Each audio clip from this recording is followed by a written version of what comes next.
Big welcome again to one more episode of MEGA.AI Unplugged. Today, with a title from Pioneering Payments to AI Evolution Lesson and a story from Sander Kamstra from Payt. And a big welcome, Sander, to our podcast episode today. Hello, Martin. Hello, Sander. Nice to have you here. Sander, we met some time ago, and now that have developed into, really great conversations over a period. We are now going into some joint partnerships together to explore AI solutions in your type of company also. And before we talk about all that, I have a packed calendar for the next half an hour, a little bit plus, with different questions to be inspired for you who sit out there and watch from another founder that has been building companies, have huge success across different sectors. And Sander, can you try to give the audience a little short introductions of who you are for the people who don't know you yet? Oh, yeah. So I'm 54, live in Spain. I'm originally from the Netherlands. I love setting up business and going the extra mile to make something really, to make a really good product. Love doing that with friends, with people that love to do the same. And so you've been on a long journey, and Payt is the last of your big adventures out there. So you built and you scaled tech companies over 2 decades, and now Payt on your program. What have driven you to keep that innovation from company to company and building and starting things and now to sit here today? What is the driver that keeps you have that innovative mindset? Ooh. Yeah, I think the biggest is that you have the sense of being able to contribute to clients and to build a product that is far better than just good, that is excellent, and do that in a team. We started with 6 in 2012 at Payt, and the first years weren't really a huge success, let's put it that way. I mean, we started with 6. You need to have a building, you need to have IT infrastructure, and I think we did like 17,000 euros turnover in the whole of 2013. So you can imagine the amount money needed to sustain that over the years. I think the year after we did almost like $1 million in debt, and I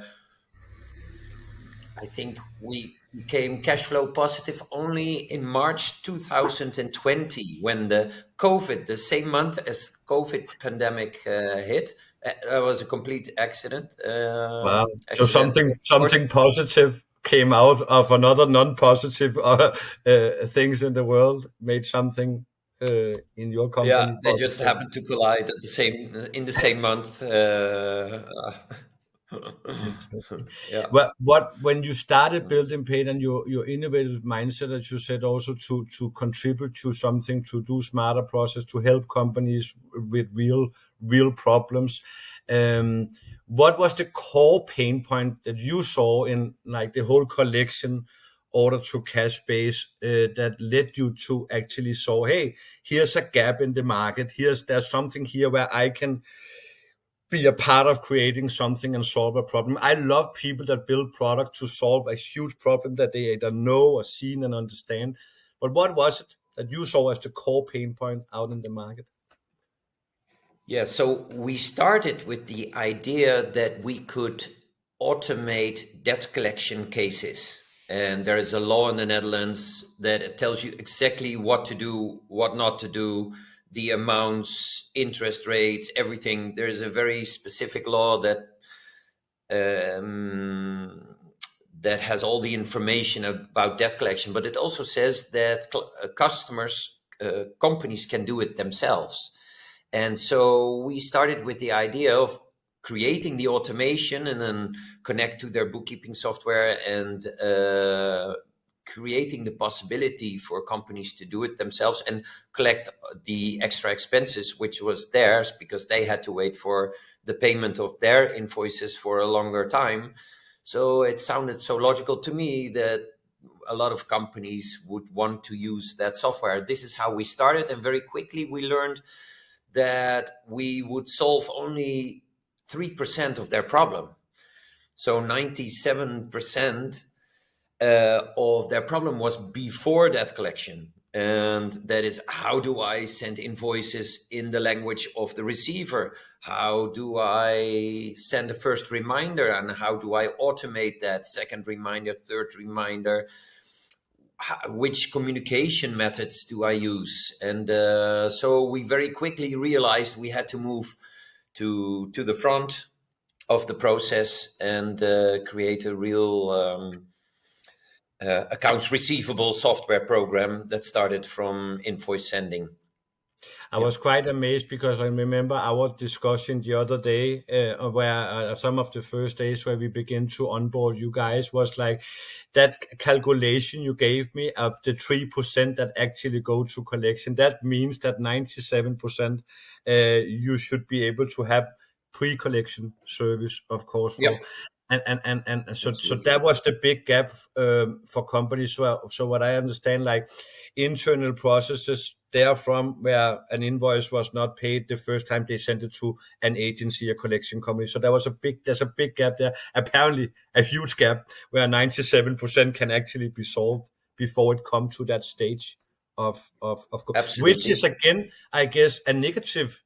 Again, now it begun to go into a negative conversation also with your customers. So I think that there are quite many benefits of having the availability to do that process internally before you send it externally, I guess.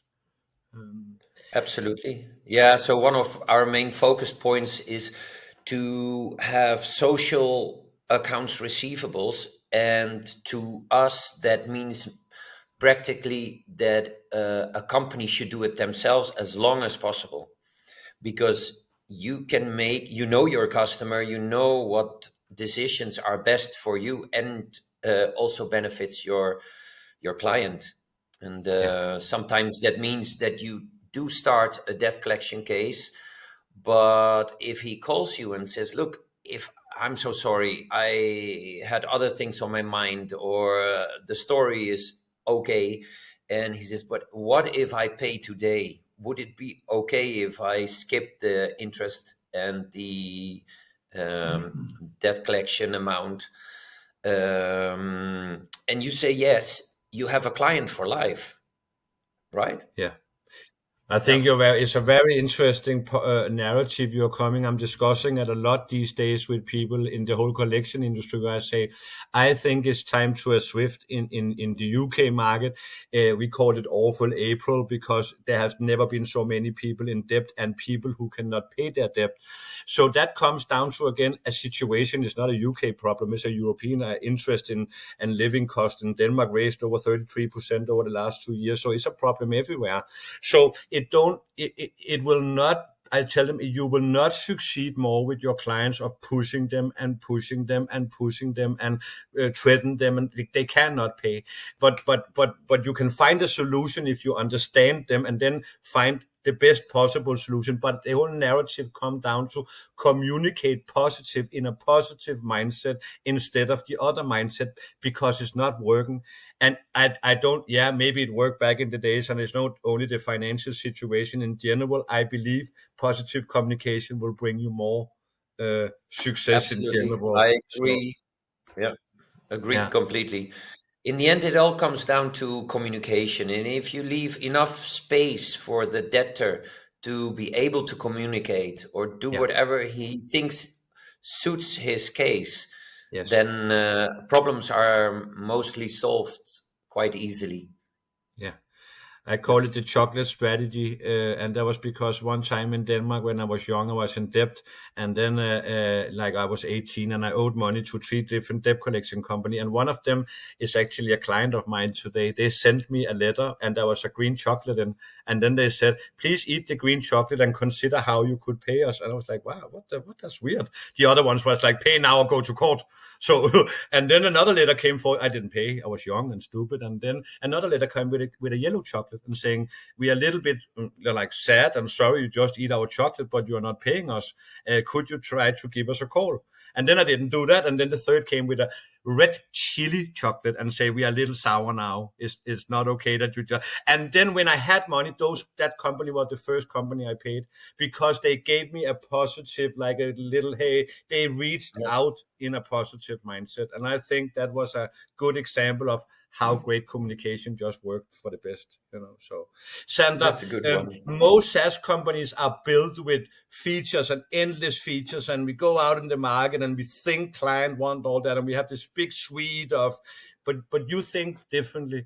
So when you do your companies, and why do you have that mentality to start with customer empowerment first? And that's a general thing in your mind. Why is that? Why do you work like that with customer empowerment and in involving your clients in the building phase that you are doing before you build all the features in? Yeah. The honest answer is that it's not easy, because we have almost 5,000 clients now, and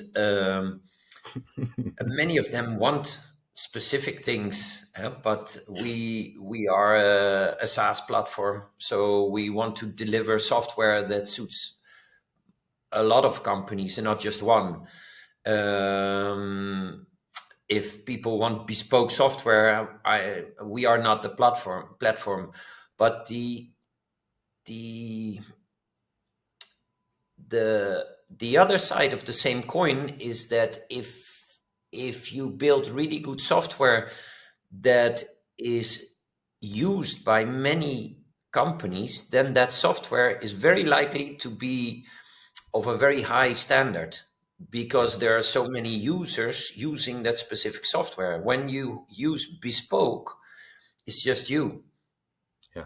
And development is slower with bespoke. I think a lot of listeners will acknowledge that if you build something for yourself, these people who develop this start doing other things once it's done, and then you want them back because you want to have add-ons to that original functionality. Try to get them back to your platform or your specific software.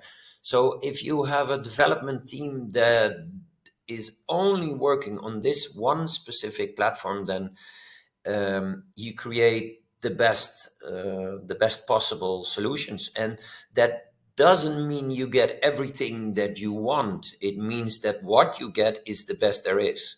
And not everybody is ready for that, but you have to see it like using Word or using other software that was made for millions. Yeah.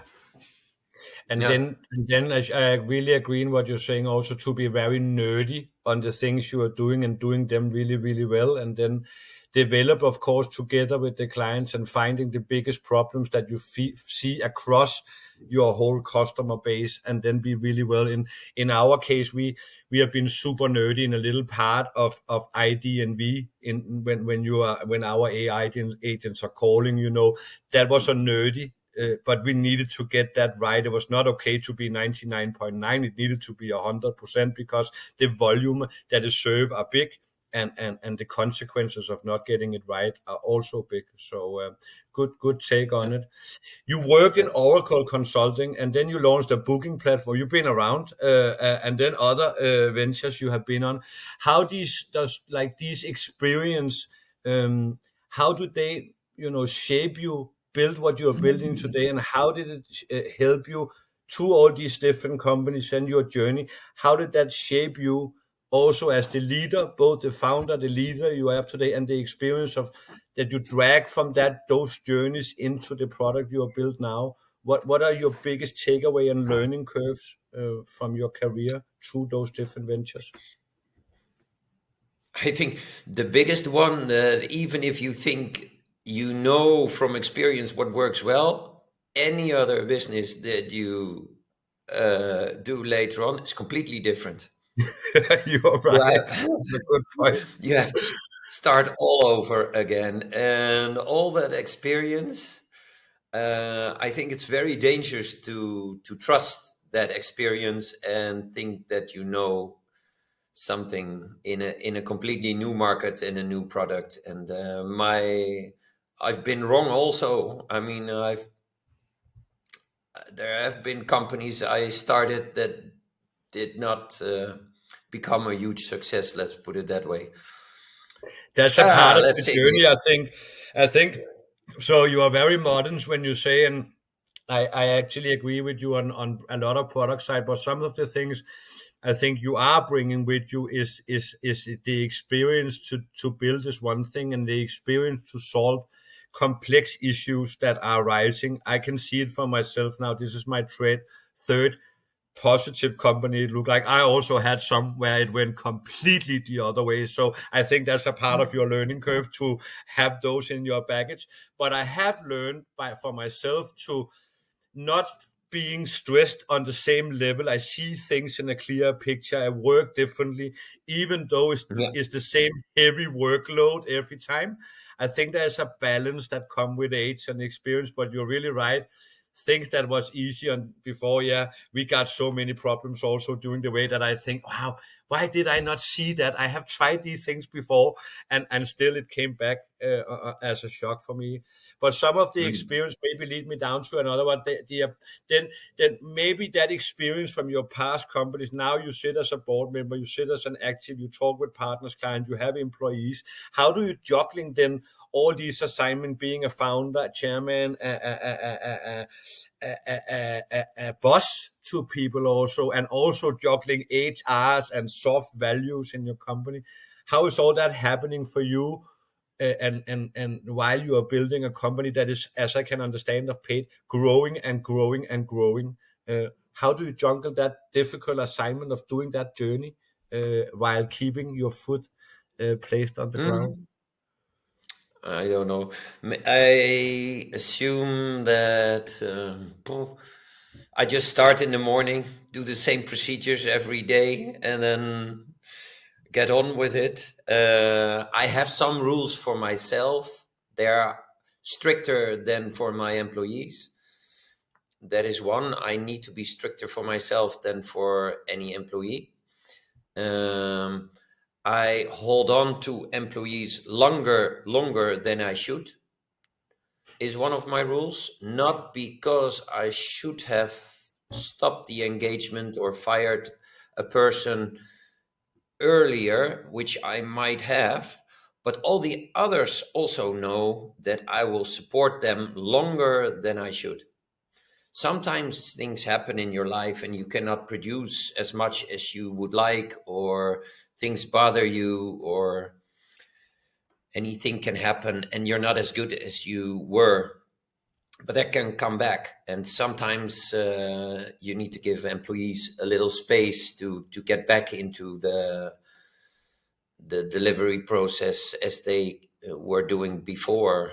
So uh, another thing is that to make things simple Yeah. in terms of priorities, and just start from the top to the bottom, and then yeah, don't I don't worry 1 minute of sleep. Also, in those years that we had to invest and invest and invest, we all invested our last euros in Payt to make it profitable, to make it a success for our clients, mainly. Uh, just trusting that the success will come if you build a Yeah. really good product.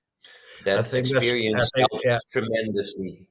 yeah. I Yeah. think that's a very, very good statement also, and but I think it's also the entrepreneur spirit, of course, that makes you go all in, and when you go all in, we also went all in with every dime we ever made, and and for me, it's never about the money in general. It's about building and creating, and if you trust in your processes, and that it will go okay if you're a good person, if you work hard, if you're disciplined, as you also said, have a high standard of what you're doing, then it will be fine down the road. And that's, for me, and I think also for you, an experience that you take more with you with all the years. That again, problems, and I'm always telling our people, we don't use the word a problem here. We have a challenge, and there is a solution for that. And I also love, Sander, your take on your staff, and how that I think that's a huge part of success in general. And I think it's an important lesson for people, especially in the SaaS environment where investors are there pushing revenue goals. It's a hard speed, fast environment that we just talked about it day to day. Our staff is over; they are maxed out because we are still a startup. But to remember those days, and remember that when people are bad also, or in a bad period in their life, but the loyalty that comes back. Some of my people, I work with them in 3 companies now, that they've been with me for years now. And I think we know each other, many of us 20 years back, etc. And that comes out of loyalty to each other. And because you have that mindset, there's like the same when people on my staff go, can I take a day off? Like, you don't need to ask. Again, you don't need to ask. If you feel like you need to take a day off, then you probably need to take a day off, So I think that's an important lesson in a growing, fast-paced environment that you also work with. So that's nice to hear. And I think that's also a huge part of your success today. It is that that's the mindset that you have, and I think that can drive anything. There was a clever guy once said to me, "It's not about your availability that will make you success. Your availability to get other people on your journey, and be a part of that, and believe in you, and believe that on your journey. And if you can create that environment around people, then you create something amazing." Absolutely. Agreed. That's a good take. You have explored AI, of course, before. You have probably done it some levels in Payt already. You have probably tried it out as a private person in different kind of situations, but especially support, chat, payment, and maybe some calling, or you can call in, etc.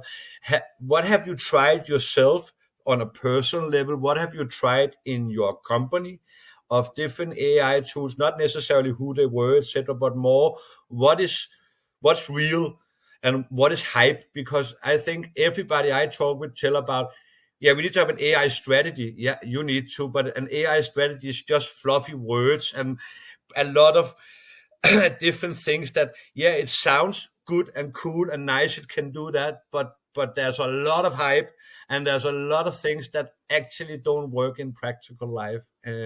What are your experience on that level?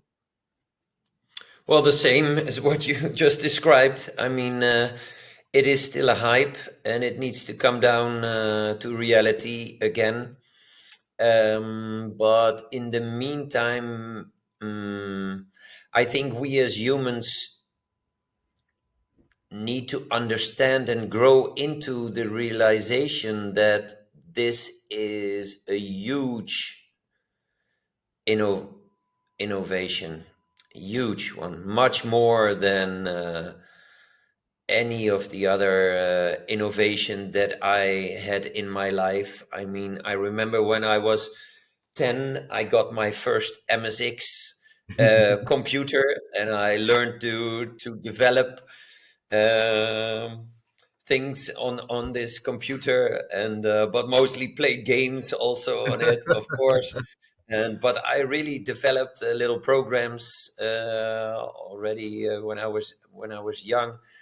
But that was amazing that for the first time computers came into our houses. But now with this, I think this is going to be bigger than the personal computer, bigger than any of the other innovations I've come across during my lifetime. And the reason is, I think, that it can communicate. That made all the difference, because without the communication, it's just machine learning, right? But now it can. And then recently also with the that you can just give it a job and that it will stay agentic AI, that it will keep focused on his job, his primary goal, and that is amazing, and it could influence loads of sectors in the coming years.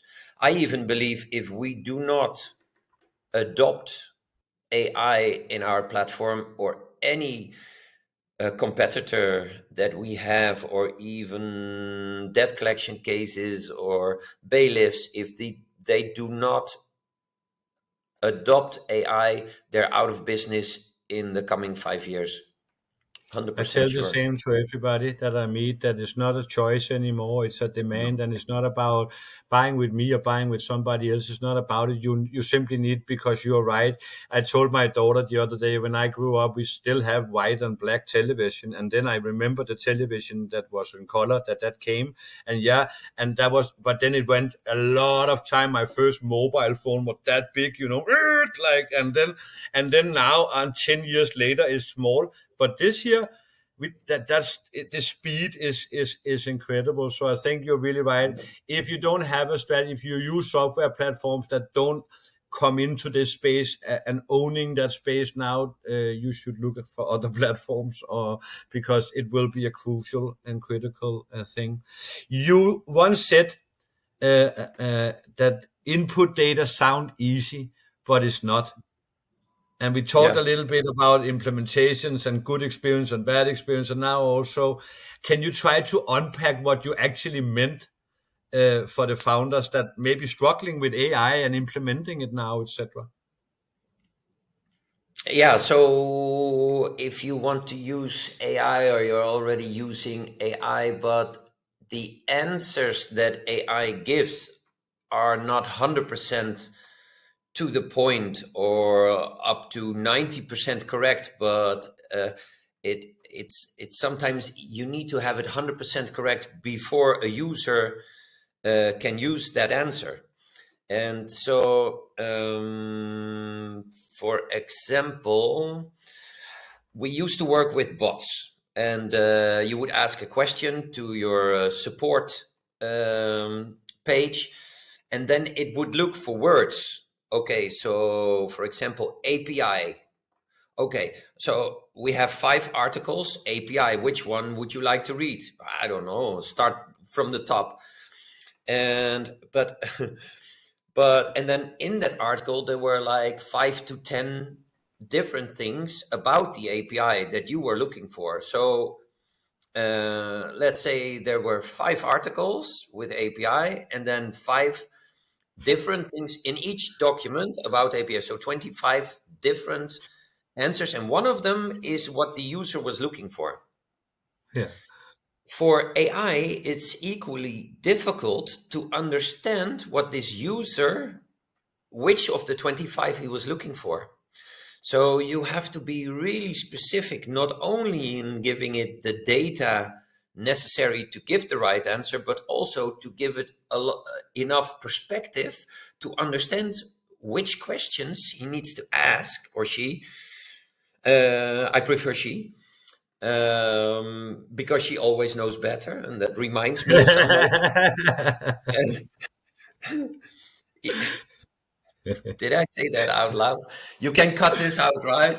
Yeah, I will consider. But actually, my life will love this, but not everybody, maybe. Um, but so to make the AI realize that it needs extra questions to have the one of the out of the 25 that it needs to answer as the right answer. Um, so it and then most of the time there were 5 more. Instead of the 25, there are really 30 answers about API that in connection, for example, with Payt, that a user might want to ask. So you're always look, are we complete? And I think we have a very complex software program, but even if it is simple, it is still difficult to Yeah. know that you're complete. in all your knowledge base, Yeah. and then also to learn it how to ask the right questions. Yeah. Otherwise, it will pretend to know exactly what you mean, and it will start answering the wrong question or the wrong answer. I So think this it's a is very, one. very, yeah, I think it's a Yeah, very important point you are bringing in, that just that also, and saying, and that's why I'm saying it can very easily switch from a positive experience to a completely another experience. uh, what you are yeah, saying, wrong answers, don't understand it. So it's both about how do you roll it out, when should it stop and do something else, and when should it be a human that takes over, and your data structure. You simply need to please start, mapping out and having, and again, as you said, example wise, where is that data? Is it set up correctly? And where does it stop? And when does it become too complex? And when does it begin to guess? And I guess in this situation, compliance wise, collection wise, pre-collection wise, in your game, in my game, there is not a lot of space for mirror no, for mistakes. It need to be uh, correct. Imagine again, and it was not correct. The consequences in this situation is different from the consequences of an AI try to sell me something properly. But in this little narrow space absolutely. that you are working in, yeah, yeah, Yeah. So I think at this moment, not only because of we have to realize that most most of the time correct, but we need to be 100% correct, that we accept that we're not at 100%. So there, at this moment, we should also, for the trust of our clients and their, in this case, debtors, there should be an escape button during a call or during the process. Look, I want to speak to a human, yeah.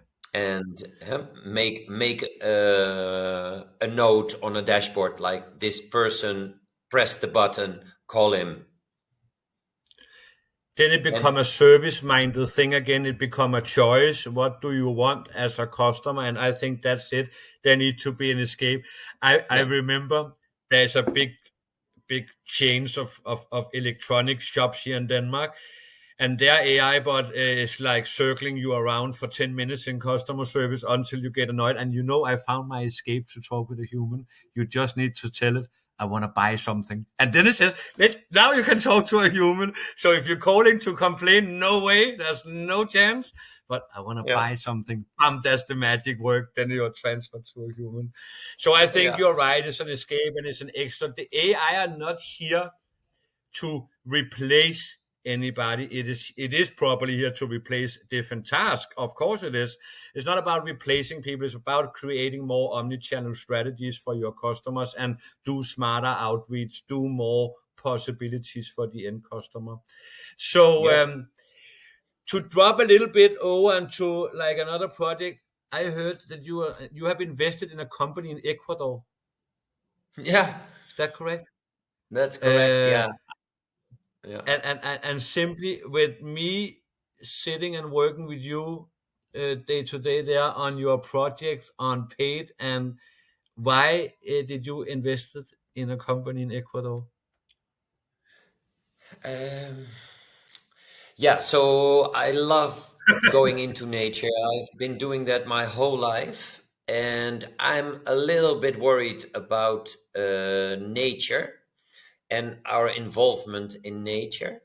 At the same time, I mean, there is no denying that we are a race that expands until there is no way back, but demise, I think. But I love going to the Amazon, and in the Amazon, you still have the indigenous people who have a lot of knowledge about health, about plants, roots, and all their functionality. And so I met people there, and the shaman people who know all these medicine. And um, I wanted to develop a structure where I would be able to make it economically viable for these people to stay in their habitat and build, like they have been doing for thousands of years, regenerative farming, because the Amazon is not very fertile. It's not. So the balance between becoming arid and being as the way we picture it is only because there is a very fine balance of tall trees, plants at the ground, very different birds pooing over the land. Yeah. All these are very important. So the Indians knew that they can only sustain their habitat if they build regenerative they do regenerative farming. So I wanted to help them, and then at the same time help the Western world with traditional functionality. I'm not allowed to call it medicine, but there is some pretty powerful stuff in there, knowledge base that helps a lot of people already. And I'm very determined to bring that to the Western world. And in the meantime, help the Amazon and the indigenous people. I think it's a brilliant case to have aside. What do you think other, and then I have some more around your thoughts of bringing those skill set that they actually have sitting there with for thousands of years into our day to day also. But what can other business owners do you think learn from being a commercial business on one side that you are doing now? You're here to create business and create money, and then you have that also other side and interest, and how can you, as a business owner, of a founder of something, what do you think you can learn of those two different worlds that you are navigating in? Yeah, I think the most important thing is not to go for the money. All Yeah. good entrepreneurs are not going for the money. They're going for an idea, Yeah. and they're willing to put the effort in it. And I sometimes say, look, even a slightly good idea with really good people is still becoming a success.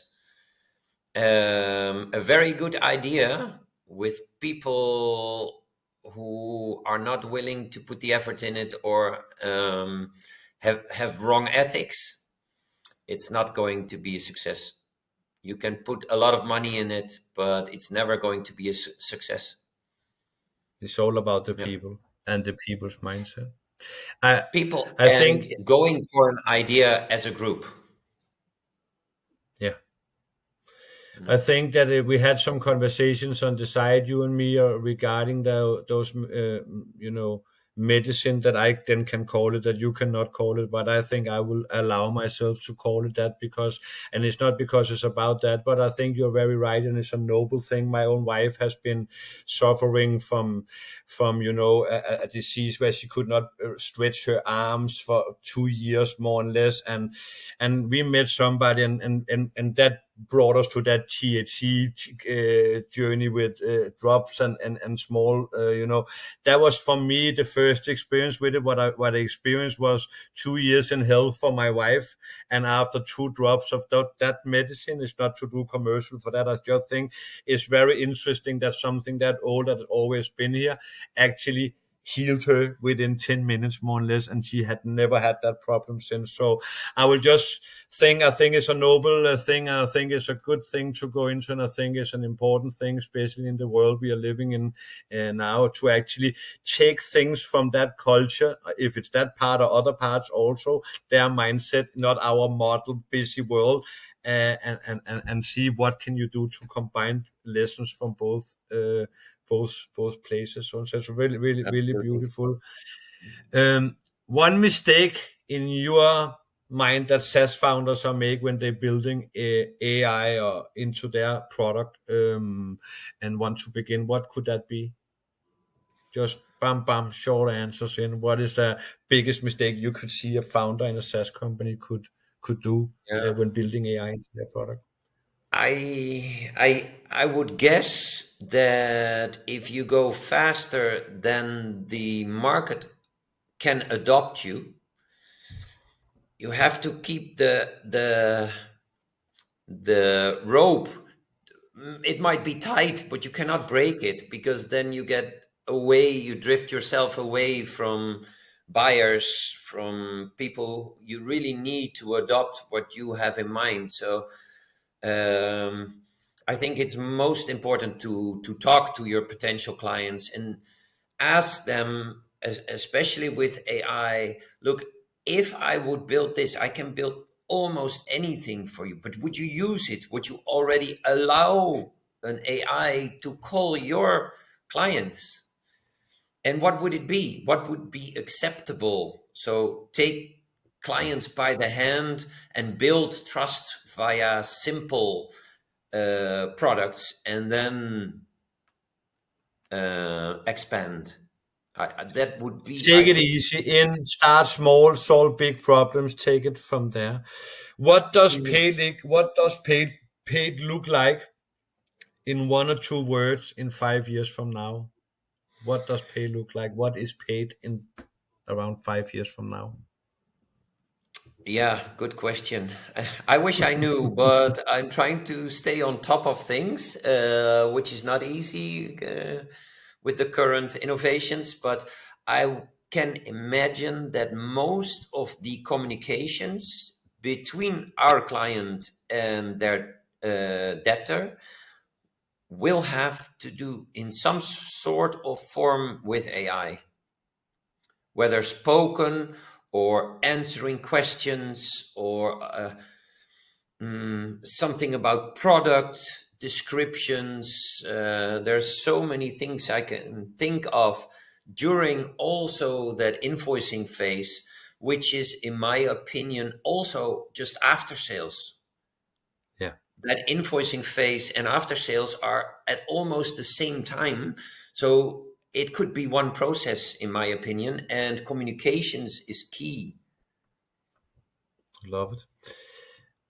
Who's a founder or a company that you are potential, watching right now, being inspired with? If you look out in the market today, something that you could give the audience, say, hey, try to look at these people. They do really great, or this is amazing. They have developed something that I'm personally watching and keeping my eye out for. What company could that be?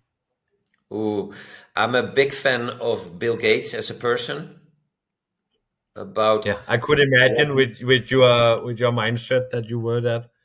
Yeah, I've met him also once for half an hour in The Hague personally, because I was using some of his software during one of my former companies, the Workspace Online company, and he wanted to ask me a couple of questions, but this guy knew more than I knew about my own company and all the technical stuff that I was using. And he completely overwhelmed me in that half an hour. Even though I set up the whole company, he knew more about the technical things and issues than I did.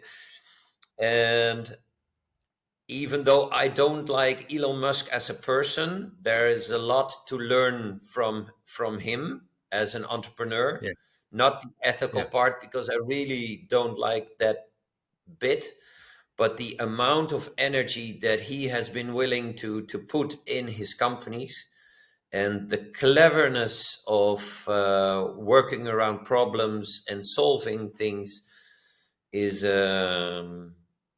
mind-boggling. It's a beautiful way to finish off today's episode with Sander Kamstra from Payt. It has been a pleasure to talk, to hear more about your story. It's been inspiring. I am personal from my side looking forward to the journey we are heading in together. Me too. And I am sure for all the people who are listening to this one that you will be inspired. We will follow up again. I'm 100% with a podcast in some time from now to follow the journey in Payt and Mega journey. Thank you so much for being a part of our episode today, Sander, and have a beautiful day. And to all of you out there, have the same wherever you are. Enjoy the sun, enjoy the weather, have positive mindset, and a fantastic week ahead of you. Thank you for having me, Martin.